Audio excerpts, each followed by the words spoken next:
चुनावी राज्य महाराष्ट्र में हाई प्रोफाइल नामांकन का दिन रहा आज। CM Eknath Shinde, deputy CM Ajit Pawar, Nawab Malik की बेटी सना मलिक और राज ठाकरे के बेटे अमित ठाकरे आज चुनावी दस्तक दे रहे हैं।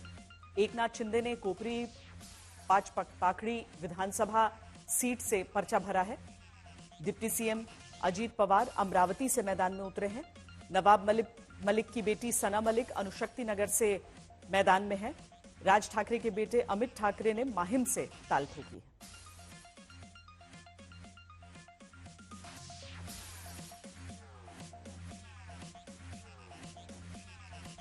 लक्ष्य है जो महाराष्ट्र को विकास की गति हमने दी है, जो महाराष्ट्र की प्रगति हमने की है, उसको निरंतर जारी रखने के लिए वापस महायुति की सरकार लाना, ये एक ही लक्ष्य है। देखिए, आज नाना पटोले जी ने जो वक्तव्य दिया है और राहुल गांधी जी ने विदेश में जाकर आरक्षण के खिलाफ जो वक्तव्य किया था, उसका पूरा समर्थन आज नाना पटोले जी ने किया है।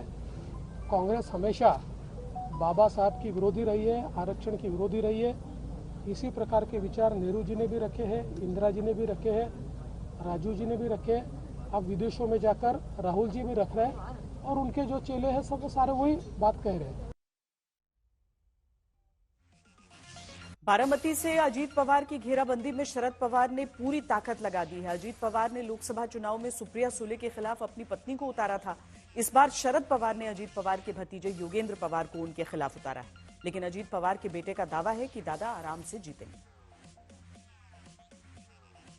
हमारे साथ पार्थ पवार खुद मौजूद है यहाँ।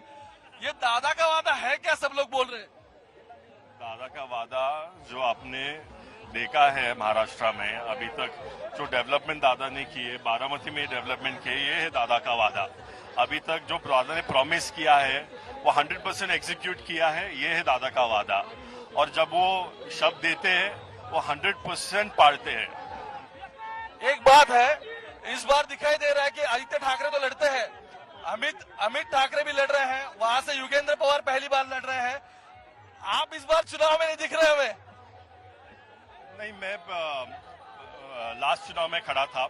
इस बार हमें पार्टी बढ़ानी है, लोगों को अपॉर्चुनिटीज देनी है, इसलिए मुझे कोई इच्छा नहीं है चुनाव लड़ने की।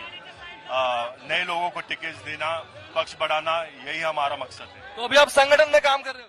हाँ, संगठन में काम कर रहे हो। बड़ी बात यह है कि